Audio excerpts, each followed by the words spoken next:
ठीक है। तो अब हम सर्कुलर कॉलम या हेलिकल कॉलम बोल लो आप, उसका डिज़ाइन करेंगे। डिज़ाइन मतलब आप देख सकते हो कुछ वैल्यूज़ दे के रखी हुई है। तो इस लेक्चर से पहले मैंने आपको पूरा बताया है कि जो हमने शॉर्ट कॉलम में पढ़ा था, अभी तक क्या पढ़ा था, rectangular column and square column.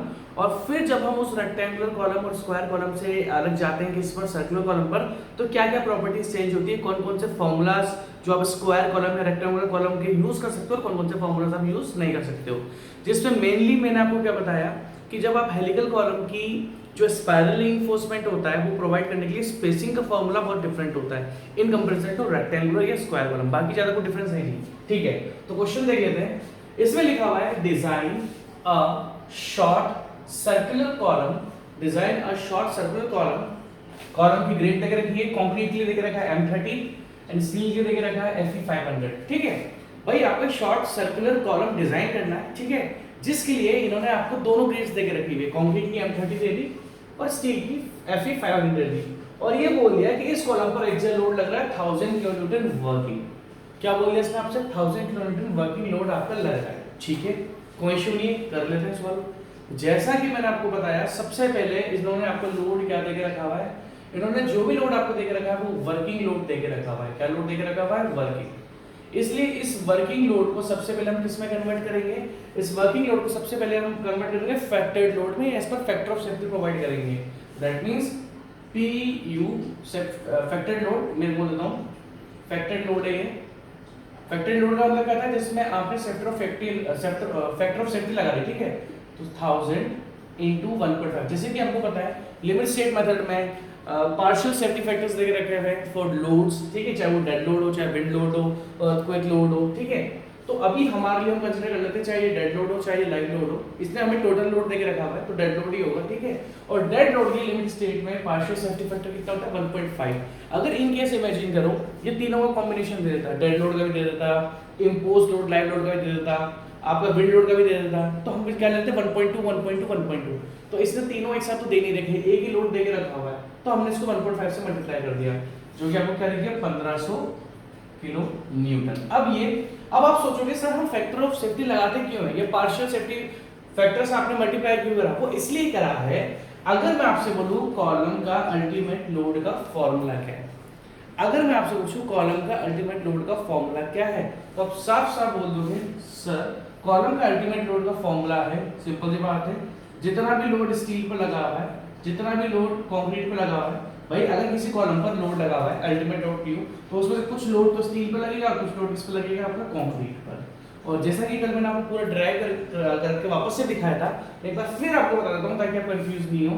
तो आप इसको क्या बोल सकते हो, कंक्रीट में जो हम पहले लिख लेते हैं stress in concrete multiply by area of concrete. ठीक है, plus stress in steel multiply by area of steel.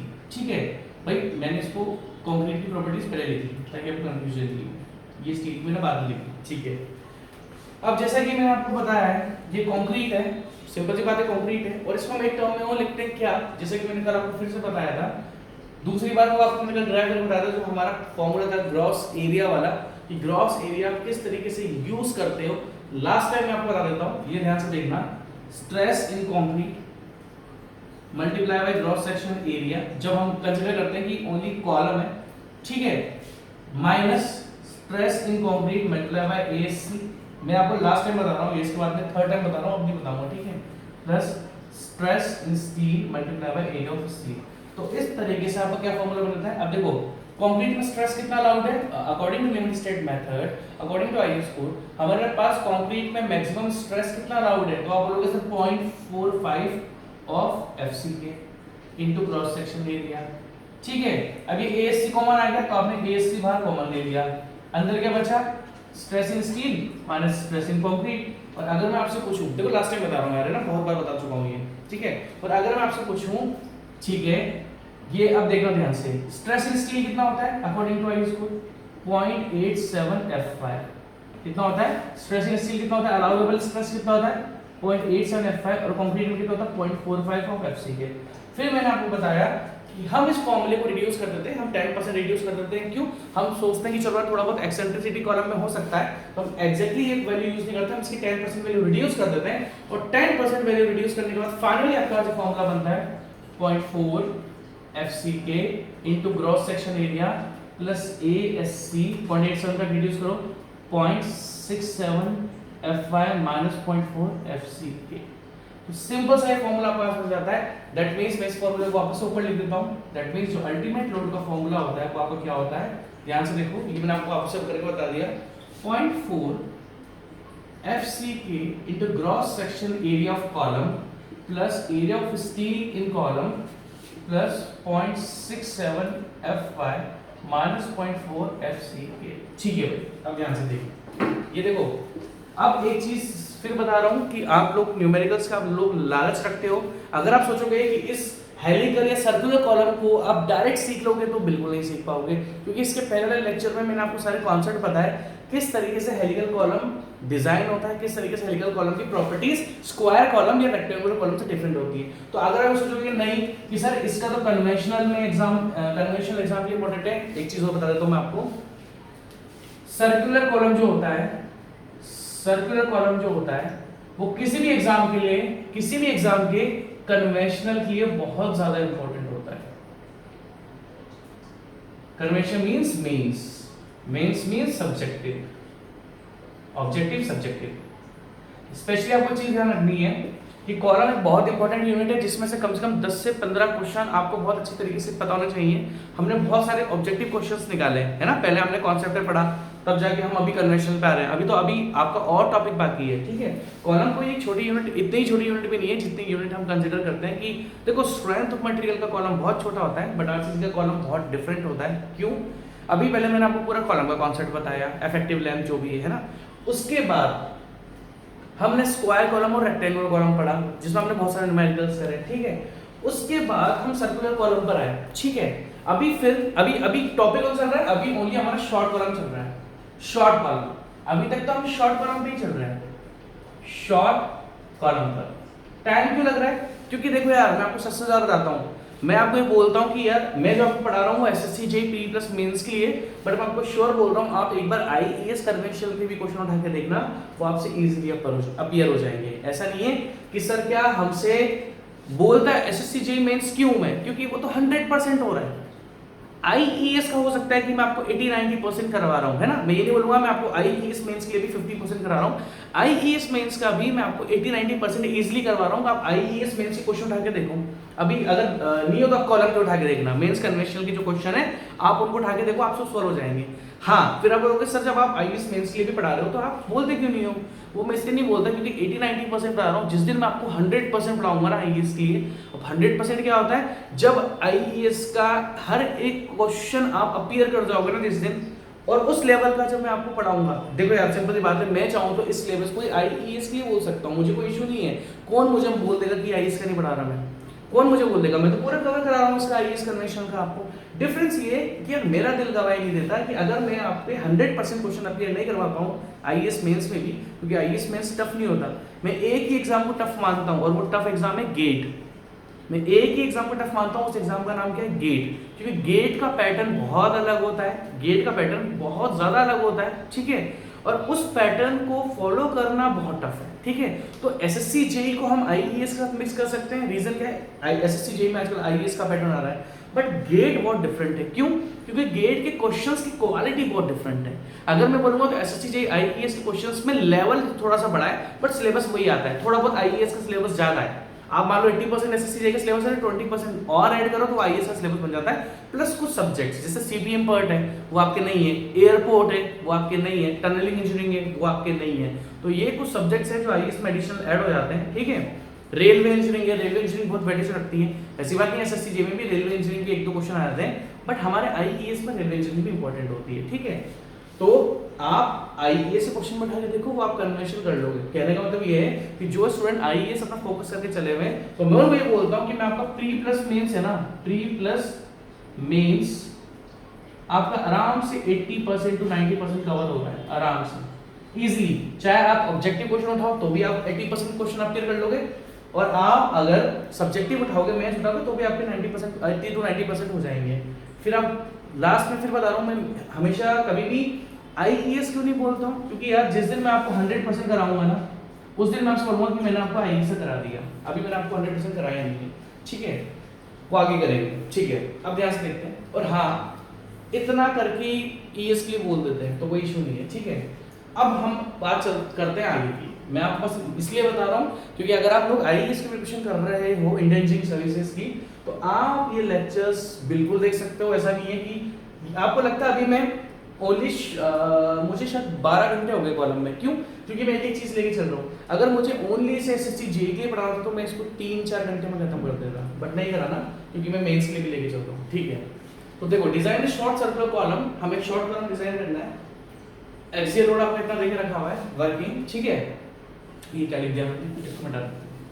बस मैं आपको बता रहा था कि कॉलम जो है कन्वेंशनल एग्जाम में बहुत ज्यादा इंपॉर्टेंट होता है, ठीक है। अब आप ध्यान से देखना, तो ये फॉर्मूला हमारे पास है जो फाइनली हमारे पास आ गया। अब आप बोलोगे सर ग्रॉस एरिया क्या है, तो सिंपल सी बात है यार, ये देखो कॉलम है, कॉलम का क्रॉस सेक्शन मैंने बना दिया, ठीक है, ये कॉलम का क्रॉस सेक्शन बना दिया। इस कॉलम में आपने स्टील रीइंफोर्समेंट लगा दी, जो भी होंगे मिनिमम 6 होते हैं, ये तो आपको पता है। ये भी आपका एक ऑब्जेक्टिव क्वेश्चन है, बहुत बार बता चुका हूं कि सर्कुलर कॉलम में मिनिमम जो लॉन्गिट्यूडनल रीइंफोर्समेंट होते हैं, दैट मींस सर्कुलर कॉलम में जो लंबे वाले रीइंफोर्समेंट होते हैं, ये कम से कम 6 होते हैं, और स्क्वायर रेक्टेंगुलर में कितने होते हैं, 4। ये बहुत पुराने क्वेश्चन से, तो बहुत इजी क्वेश्चन में बोलूंगा भी नहीं कि अब किसी क्वेश्चन एग्जाम में आएगा, बहुत लल्लू क्वेश्चन है ये, कि स्क्वायर कॉलम में मिनिमम लॉन्गिट्यूडनल रीइंफोर्समेंट कितने होते हैं, या फिर सर्कुलर कॉलम में मिनिमम रीइंफोर्समेंट कितने होते हैं। बहुत बच्चों वाले क्वेश्चन है जो किसी जमाने में आया करते थे, अब ऐसे क्वेश्चन कोई नहीं पूछ रहा आपसे, ठीक है। फिर भी याद रख लो, क्या पता आप अपने स्टेट का कोई एग्जाम दो तो उसमें एक छोटा मोटा सा क्वेश्चन आ सकता है। मैं आपको छोटे क्वेश्चन पे भी फोकस क्यों करवाता हूँ, क्योंकि जो आपके स्टेट के, देखो सेंट्रल गवर्नमेंट के एग्जाम में तो भूल जाना वैसे क्वेश्चन आएंगे, बट स्टेट के जो छोटे छोटे एग्जाम्स होते हैं ना, JEE का, AE का भी, उसमें आ सकता है, ठीक है। अब इस क्वेश्चन को आगे चालू करते हैं, ठीक है। तो डिजाइन ए short circular column M30 grade तक रखिए, ठीक है, ये रहा फॉर्मूला आपके पास। अब मैं आपसे एक चीज पूछता हूं, बोलोगे पूछो सर, क्या आपको इस कॉलम का एरिया पता है? पहली बात तो मैं आपको ग्रॉस एरिया बता देता हूं। देखो, ये लॉन्गिट्यूडनल रीइंफोर्समेंट है, आप यहां पर स्पाइरल रीइंफोर्समेंट प्रोवाइड करते हो, स्पाइरल रीइंफोर्समेंट प्रोवाइड कर दिया आपने कुछ इस तरीके से, अच्छे से बना देना। तो अगर आप ऐसे देखोगे कि इस स्पाइरल से लेके इस स्पाइरल तक का जो एरिया होता है उसको हम बोलते हैं डायमीटर ऑफ कोर। इस डायमीटर ऑफ कोर के यूज करके हम एरिया ऑफ कोर फाइंड करते हैं, और वहीं पर अगर मैं इस एक्सटर्नल यहां से लेके यहां तक की बात करूं, यहां से लेके यहां तक, तो ये कितनी होती है आपकी डायमीटर D, और इस डायमीटर से जो एरिया है उसको हम क्या बोलते हैं, ग्रॉस एरिया, ठीक है। इससे हम दैट मींस अगर मैं आपसे बोलूं ग्रॉस एरिया कितना है तो आपको बोलोगे π/4 × d²। सिंपल सी बात है कि नहीं, ठीक है। अब ओवरऑल मुझे कॉलम डिजाइन करना है, हाँ बोलोगे सर करना है, तो कॉलम डिजाइन करने के लिए आप मुझे एक चीज बताओ, कॉलम अगर आपको डिजाइन करना है तो आपको कॉलम का एरिया तो पता होना चाहिए। क्या इसने पूरे क्वेश्चन में कहीं पर भी आपको कॉलम का एरिया या डायमीटर देके रखी? बोलोगे नहीं देके रखी। जब इसने आपको कॉलम की डायमीटर देके रखी ही नहीं है, जब इसने आपको कॉलम की डायमीटर देकर रखी ही नहीं है, नहीं रखी ना, बोलोगे हाँ सर नहीं रखी, तो फिर तो आपको डायमीटर फाइंड करनी पड़ेगी, हाँ सर करनी पड़ेगी। अब एक चीज ध्यान से देखना, इस क्वेश्चन में क्या क्या गिवन है पहले तो मैं आपको वो बता देता हूं। इस क्वेश्चन में क्या लोड गिवन है? हाँ सर लोड गिवन है। अब मैं आपको एक चीज बताता हूं, हमेशा यहां पर मैं फैक्टर ऑफ सेफ्टी क्यों लगाता हूं? क्योंकि ये जो इक्वेशन होती है ना 0.4 FCK, इसमें ऑलरेडी पार्शियल सेफ्टी फैक्टर्स लगे हुए होते हैं। इसमें ऑलरेडी पार्शियल, इसमें फैक्टर, इस इक्वेशन में फैक्टर ऑफ सेफ्टी लगी हुई है, इसलिए यहां पर जो मैं लोड इक्वल करूंगा उसमें भी फैक्टर ऑफ सेफ्टी लगाऊंगा, इसलिए मैं फैक्टर ऑफ सेफ्टी से मल्टीप्लाई करता हूं, ठीक है। तो इसमें हम देख लेते क्या गिवन है, लोड गिवन है, गिवन है, M30 देकर रखे, FCK गिवन है, AG नहीं गिवन है, ASC नहीं गिवन है, FY गिवन है, FCK गिवन है। अब एक चीज देखो, तो अगर मैं आपसे पूछूं दो चीजें आपके पास अननोन क्या है, वो आपके पास एक तो ग्रॉस सेक्शन एरिया और दूसरा एरिया ऑफ स्टील, ये दो चीजें आपके पास नहीं। अब एक इक्वेशन है आपके पास, एक ही इक्वेशन आपके पास, बोलोगे हाँ सर एक ही इक्वेशन है। इस इक्वेशन से अगर आपको कॉलम डिजाइन करना है तो सबसे बड़ा फर्ज है कॉलम का आपको एरिया पता होना चाहिए। हाँ सर एरिया पता होना चाहिए, ठीक है, मतलब ग्रॉस एरिया आपके पास पता होना चाहिए, वो फाइंड करना है। हम इजीली ग्रॉस एरिया फाइंड कर लेते हैं, हम इजीली ग्रॉस एरिया फाइंड कर लेते हैं। कब कर लेते हैं? जब इसने आपको एरिया ऑफ स्टील देकर रखा होता क्वेश्चन में। तो क्या इसने आपको एरिया ऑफ स्टील देकर रखा हुआ है क्वेश्चन में? बोलोगे नहीं। और कोई ऑप्शन है आपके पास एरिया के लिए? हाँ है, एरिया ऑफ स्टील का ऑप्शन है। अकॉर्डिंग टू आईएस कोड, अगर मैं आपसे बोलूं शॉर्ट कॉलम में मिनिमम रीइंफोर्समेंट कितना होता है, समझ रहे हो मेरी बात? भाई हमें कॉलम डिजाइन करना है तो कॉलम का एरिया में फाइंड करना पड़ेगा। हम एरिया को आराम से फाइंड कर लेते अगर इन्होंने एरिया ऑफ स्टील देके रखा हुआ होता तो, क्योंकि इस इक्वेशन में सब कुछ गिवन होता और एरिया स्टील गिवन होता तो बचता ओनली एज ही, और एक बचता आप आराम से फाइंड कर लेते क्योंकि ये लोड तो देके रखा हुआ है। बट इसमें दो अननोन है। अब दो अननोन है तो दैट मींस अगर आपको ग्रॉस एरिया फाइंड करना है, अगर आपको ग्रॉस एरिया फाइंड करना है तो एरिया ऑफ स्टील का जुगाड़ तो आपको करना पड़ेगा। अब एरिया ऑफ स्टील का जुगाड़ आप कैसे करोगे? आईएस कोड ने बोला हुआ है कि मिनिमम रीइंफोर्समेंट जो होता है लॉन्गिट्यूडनल वो कितना होता है? 0.8% of gross section area. Maximum कितना होता है? 6% ऑफ ग्रॉस सेक्शन एरिया जब स्प्लाइसिंग नहीं होती है, ठीक है, और 4% जब आपकी स्प्लाइसिंग हो जाती है। स्प्लाइसिंग मतलब क्या होता है? एक रीइंफोर्समेंट को दूसरे रीइंफोर्समेंट से जोड़ देना, ठीक है, स्प्लाइस कर देना, ठीक है। तो हम लेके चलते, चलो हमने मैक्सिमम 4% मान लिया, कोई इशू नहीं है। 4% मैंने आपको डिफरेंस बता रखा है, कब आप 4% लेते हो, कब आप 6% लेते हो। जब आप एक रीइंफोर्समेंट को दूसरे रीइंफोर्समेंट से जॉइन करते हो और इसको टाई कर देते हो या वेल्डिंग कर देते हो तो 4% लेते हो, और आपने अगर एक ही बार यूज करा हुआ है तो 6%। वैसे नॉर्मली 4% ही यूज होता है, ठीक है, ध्यान रखना। अब एक काम करते हैं, एक काम हम बहुत अच्छा तरीके से कर सकते हैं। क्या? अगर मैं आपसे पूछूं मिनिमम रीइंफोर्समेंट आपका कितना देके रखा हुआ है, तो आप बोलोगे sir 0.8% of gross section area देकर रखा हुआ है। देकर रखा हुआ है? बोलोगे हाँ। इसको मैं अगर परसेंटेज सिंबल हटाऊं तो ये मिनिमम रीइंफोर्समेंट क्या है? According to IS code area of longitudinal steel. भाई एएससी क्या होता है? ये जो लंबे लंबे स्टील बार होते हैं ये उसका एरिया होता है एएससी, ठीक है। तो आप एक काम करो, हम एक काम करते हैं, ध्यान से देखना, ये दो रेंज है मेरे पास मिनिमम रीइंफोर्समेंट की कि भाई 0.8 से कम नहीं होना चाहिए और 4 से ज्यादा नहीं होना चाहिए। तो हम क्या करते हैं? अज्यूम, मैंने ले लिया यहां पर assume 1% of longitudinal reinforcement. That means when 1% of gross section area is equals to area of longitudinal reinforcement. समझे मेरी बात? मैंने क्या बोला?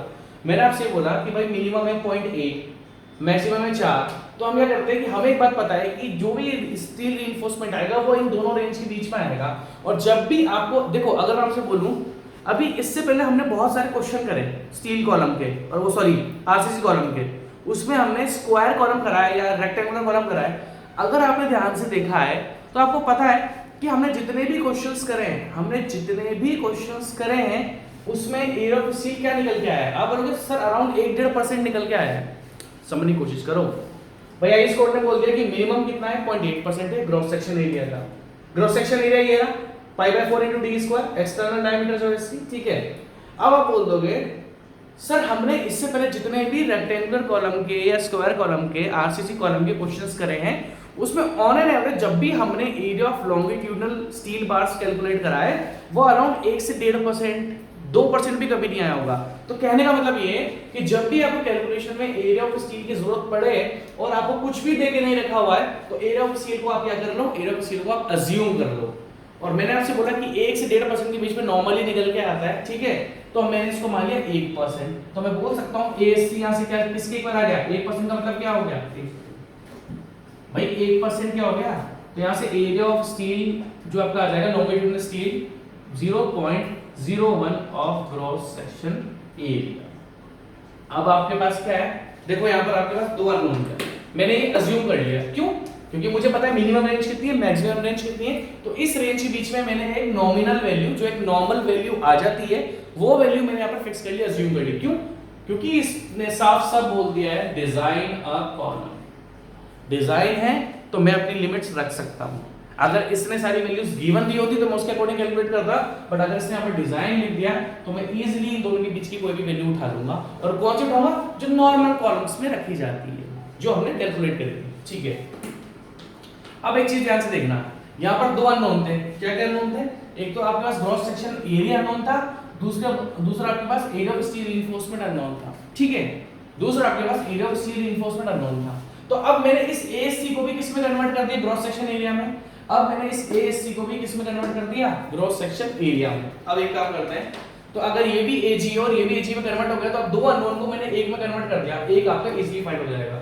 इसको मैं ऊपर से, आप एक बार इसको लिखो, मैं इसको मिटाऊंगा।